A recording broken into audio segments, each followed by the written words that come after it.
నమస్తే. తెలంగాణ రాష్ట్ర ముఖ్యమంత్రి ఒక హార్డ్ కామెంట్స్ అయితే చేసినటువంటి పరిస్థితి. బీఆర్ఎస్ పార్టీని 3 రోజుల్లో మొత్తమే లేకుండా చేస్తామని నేషనల్ మీడియాకి ఇచ్చినటువంటి ఒక సమావేశంలో మాత్రం మాట్లాడారు. మనతో పాటుగా ఎక్స్ఎమ్మెల్యే ఆశన్న గారు జీవన్ రెడ్డి ఉన్నారు. సార్, మీ పార్టీనే మొత్తం లేకుండా చేస్తామని చెప్తున్నాడు ఇక్కడ ఉన్నటువంటి ముఖ్యమంత్రి, పిసిసి ప్రెసిడెంట్. లేకుండా చేస్తాన చంద్రబాబే లేకుండా పోయిండు. అలా గురువు గారు కేసీఆర్ గారిని లేకుండా చేస్తాన చంద్రబాబు గారు అలా గురువు గారు ఇక్కడ నుంచి వెళ్ళిపోయారు. వైఎస్ రాజశేఖర రెడ్డి గారు కూడా అన్నారు, పాపం వారు కూడా లేకుండా పోయారు. Bad luck. తర్వాత మీరు మిమ్మల్ని కాపాడుకోండి. ఆ బీజేపీ వాళ్ళు చెప్తా ఉన్నారు, జార్ఖండ్లో చేసినట్టు, ఢిల్లీలో చేసినట్టు, కేరళలో నోటీసులు ఇచ్చినట్టు మీ పని కూడా చేస్తాం, టచ్ చేసి చూడండి బీజేపీ ఎమ్మెల్యేని 48 గంటల్లో ప్రభుత్వాన్ని కూలుస్తా అని చెప్పి మహేష్ రెడ్డి చెప్తా ఉన్నాడు. ప్రతిపక్ష నేత కిషన్ రెడ్డి చెప్తా ఉన్నాడు. వెంకట్రామరెడ్డి కామారెడ్డి ఎమ్మెల్యే చెప్తా ఉన్నాడు. మీ మీ మీ మీ సీటు మీరు సరిగా చూసుకోండి. మా ఖాళీ చేసేది మాది 60 లక్షల సైన్యం ఉంది. పోతే కొంతమంది పోతారు, బకెట్లో నీళ్ళు నిండినప్పుడు కొన్ని ఒలికిపోతూ ఉంటాయి. కొంతమంది పోతారు, చెత్త పట్టించుకోము. మేము వాళ్ళని వెంటాడి వేధించి ఖచ్చితంగా ఓడిస్తాం. వాళ్ళు ఎంబడబడతాం. రంజిత్ రెడ్డి ఎంబడ కానీ, అదేవిధంగా ఎవరు సోకాళ్ళు ఎవరు పోయిన వాళ్ళు ఎవరిని వదలం. వాళ్ళ అవినీతి అక్రమ పుట్ట చిట్ట అంతా తీస్తాం. వాళ్ళ స్కాములు తీస్తాం, వాళ్ళ స్కీములు తీస్తాం. మేమే తీస్తాం. అది ఎక్కడ ప్రభుత్వంలో జరిగినా సరే తీస్తాం. వాళ్ళు ఎంటబడతాం, వెంబడిస్తామని చెప్పేసి 1450 కోట్ల రూపాయల స్కామ్ జరిగిందని మీరు కొద్దిసేపటి క్రితం చెప్పారు. నిజంగానే ఆ స్కామ్ జరిగిందా? ఆధారాలు ఉన్నాయా? ఎలాంటి ముందుకు పోతున్నారు? ఆర్టీఐ కింద మేము అప్లై చేసినాం. ఇప్పుడు ఏదైతే 35 లక్షల మెట్రిక్ టన్నులు ఇవాళ ఎంఎస్పి రేటు 2183 రూపాయలు ఉంది. 2183 రూపాయలు ఉంది. 35 లక్షల మెట్రిక్ టన్నులు 2183 రూపాయల ఉన్న ఎంఎస్పి 1900 రూపాయలకి ఎట్లా అమ్ముతారండి? 2183 రూపాయలు ఉంది కదా, దానికి సూది దబ్బనాల ధరంగా గోనె సంచులు, అది ట్రాన్స్పోర్టు, ఈ నుంచి కేంద్ర ప్రభుత్వానికి ఇచ్చేదానికి దాని కమిషన్లు, దాని వడ్డీ, ఇదంతా కలిసి 35 లక్షల మెట్రిక్ టన్నులది. దాని అంతా కలిపితే 2600 అవుతుంది కదా, 2500 అవుతుంది కదా. 2500 ఒక్కొక్క క్వింటాల్కి 800 ఉంది కదా. 35 లక్షల మెట్రిక్ టన్నులకు 1450 కోట్లు లెక్కనే ఉంది. ఎందుకు తక్కువకి ఇస్తున్నావు? నేను ఇలా మార్కెట్లో నేను ఒక మాట చెప్తున్నా. మీ ప్రభుత్వం ఉంది, ఇలా ఒక లిక్కర్ ఉంది, బీర్ ఉంది, కరోనా బీరో ఎగ్జాంపుల్ ఉంది, 200 ఉంది.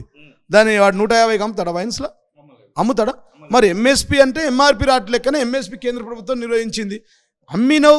దాంట్లో గ్లోబల్ టెండర్లు వచ్చినాయి. ఉత్తమ్ కుమార్ రెడ్డి వాటా ఎంత? జిల్లాలో రైస్ మిల్లర్ల దగ్గర నుంచి తీసుకున్నది వారికి వాటాలు ఏమి ఇచ్చిర్రు? ఇక్కడ కోమటిరెడ్డి బ్రదర్స్ వాటా ఎంత? మహబూబ్నగర్లో జూపల్లి వాటా ఎంత? ఇక్కడ ఉన్నటువంటి వాళ్ళ 6 మంత్రుల వాటా ఎంత? కొండా సురేఖ గారి వాటా ఎంత? అసలు పాత్రదారులు ఎవరు? సూత్రధారులు ఎవరు? ముఖ్యమంత్రి వాటా ఎంత? మరి రాహుల్ గాంధీకి పంపించింది వాస్తవమేనా?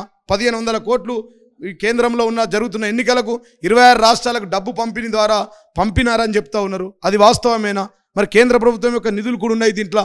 మరి దాని గురించి వారు అక్కడ తీసుకోవాలా? దాని మీద కేంద్ర ప్రభుత్వం యొక్క కమిషన్ ఇస్తుంది కదా, ఈ అమ్మడానికి. వడ్లు అమ్మితే క్వింటాల్కు కింత కమిషన్ అని వస్తుంది కదా. కేంద్ర ప్రభుత్వ నిధులు ఇన్వాల్వ్ ఉన్నాయి కాబట్టి ఈడీ సిబిఐ వెంటనే సూమోటో కింద తీసుకోవాలా. లేకపోతే ఈడీ ఆఫీస్లో పోయి కంప్లైంట్ ఇస్తున్నాం, దాన్ని న్యాయ పోరాటం చేస్తాం, సిబిఐకి ఇస్తాం. వెంటనే వాళ్ళు కేసులు బుక్ చేయాలి, దాని మీద విచారణ జరగాలి అని చెప్పి నేను కోరుతున్నా. బీజేపీ నాయకులు సైలెంట్ మోడ్లో ఎందుకు పోయారు? వాళ్ళ వాటా ఎంత? రఘునందన్ గారి వాటా ఎంత? బండి సంజయ్ వాటా ఎంత? కిషన్ రెడ్డి వాటా ఎంత? ఎంపీ అరవింద్ వాటా ఎంత? ఒకవేళ మీ వాటాలో లేకపోతే మీరు ఎందుకు మాట్లాడతలేరు? మీరే కదా మొన్నటి వరకు అక్కడ ఉన్నది. మీరు కంప్లైంట్ చేయాలి కదా, కేసులు బుక్ చేయించాలి కదా. 1500 కోట్ల కుంభకోణం. ఇప్పుడు దొంగే అన్నట్టుగా దయ్యాలు వేదాలు వాళ్ళినట్టుగా వాళ్ళు అవినీతి చేస్తూ, భూ కబ్జాలు చేస్తూ, భూలు ఇయ్యాలి. ఒక్క పర్మిషన్ కూడా ఇవ్వలేడు. 4 నెలలు అయింది. ఒక్క single permission, not even 1 permission రాలే. 400 గజాల నుంచి 40 ఎకరాల దాకా ఏ లేఅవుట్లు ఎక్కడ పర్మిషన్ రాలే. ఇలా అవి ఇవ్వకుండా ఆర్ఆర్ ట్యాక్స్ కరెక్ట్ చేస్తూ RRR రేవంత్ రెడ్డి కాంగ్రెస్, రాహుల్ కాంగ్రెస్ ట్యాక్స్ వసూలు చేస్తూ ఉన్నారు. RRR ట్యాక్స్ వసూలు చేస్తూ ఉన్నారు. 6 గ్యారంటీల్లో లాస్ట్ ఉన్నారు, ఆర్ఆర్ ట్యాక్స్లో ఫస్ట్ ఉన్నారు. నేను ఇంకా రివెంజ్ అనేది స్టార్ట్ చేయలేదు. ఒకవేళ రివెంజ్ స్టార్ట్ చేస్తే ఒక్క బుల్లెట్తోనే మొత్తం ఉన్నటువంటి వాళ్ళందరూ కూడా నా మీదనే 7 కేసులు అయినాయి కదా. నా భార్య ఏదో కాంప్లెక్స్ కట్టుకుంటే కరెంట్ కట్ చేశారు కదా. నా భార్య ఏదో ఉంటే మాల్ సీజ్ చేస్తాను వచ్చారు కదా. నా భూముల మీద వచ్చారు కదా. నా ఇల్లుకు నోటీస్ ఇచ్చారు కదా. నేనే ఐ విట్నెస్. నా మీదనే 7 ఉన్నాయి కేసులు. హైకోర్టులో రిట్ పిటిషన్లు ఆర్డర్లు తీసుకున్నాం. ఇంకా కోర్టులలో న్యాయ పోరాటం చేస్తూనే ఉన్నాం. ఈ RRR ట్యాక్స్ బంద్ చేసి తెలంగాణ ప్రజల పైసలు ఇక్కడే ఉంచండి. రాహుల్ గాంధీకి ఇస్తే ఉత్తరప్రదేశ్, మధ్యప్రదేశ్, నాగాల్యాండ్, జార్ఖండ్ అక్కడ దేశమంతా వంచుతాడు. మీరు గెలిచేది లేదు, సచ్చేది లేదు. మీకు 50 సీట్లే వస్తాయి అక్కడ. కాబట్టి ఇక్కడ తెలంగాణ ప్రజల సొమ్ము, వాళ్ళ రక్తం, వాళ్ళ చెమట ఇక్కడే ఉంచండి. 1500 కోట్లు ఏవైతే ఉన్నాయో మా అక్క చెల్లెల కళ్యాణ లక్ష్మి పెళ్లిళ్ళైన వాళ్ళకు తులం తులం బంగారం కొనియండి. 17 ఎంపీ స్థానాలలో ఎన్ని ఎంపీ స్థానాలు గెలవచ్చని ఎక్స్పెక్ట్ చేస్తున్నారు? మొత్తం గెలుస్తాం, ఇట్లేం లేదు. అంతా మొత్తం ప్రజలలో రివాల్యూషన్ వచ్చింది కదా. రైతు బంధు ఇవ్వని వాళ్ళంతా మేమంతా సార్కేస్తాం, కారుకేస్తాం, కేసీఆర్కి వేస్తాం అంటున్నారు. మా కళ్యాణ లక్ష్మి తులం బంగారం చెల్లెలు రానోళ్ళందరూ మా సార్కేస్తాం, కారుకేస్తాం అంటున్నారు. మహాలక్ష్మి పథకం 2500 రానోళ్ళంతా మేమంతా సార్కేస్తాం, కారుకేస్తాం, కేసీఆర్కి వేస్తాం అంటున్నారు. రైతుల రుణమాఫీ 2 లక్షలు రానోళ్ళంతా మేమంతా సార్కేస్తాం, కారుకేస్తాం, కేసీఆర్కి వేస్తాం అంటున్నారు.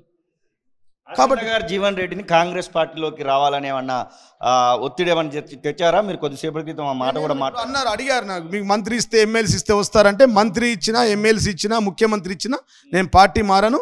కేసీఆర్ బతుకున్నంత కాలం బీఆర్ఎస్ పార్టీలో ఉంటా, టీఆర్ఎస్ పార్టీలో ఉంటా అని చెప్పి తెలియజేస్తాం. Thank you. ఇది ఆశన్న గారు జీవన్ రెడ్డి చెప్తున్నటువంటి మాటలు. ఖచ్చితంగా బీఆర్ఎస్ పార్టీని టచ్ కూడా చేయలేరు అనేటువంటి విశ్వాసాన్ని అయితే వారు చేస్తున్నటువంటి, వారు మాట్లాడుతున్నటువంటి పరిస్థితి. కెమెరా పర్సన్ సతీష్తో శ్రీనివాస్, తొలివెలుగు, హైదరాబాద్.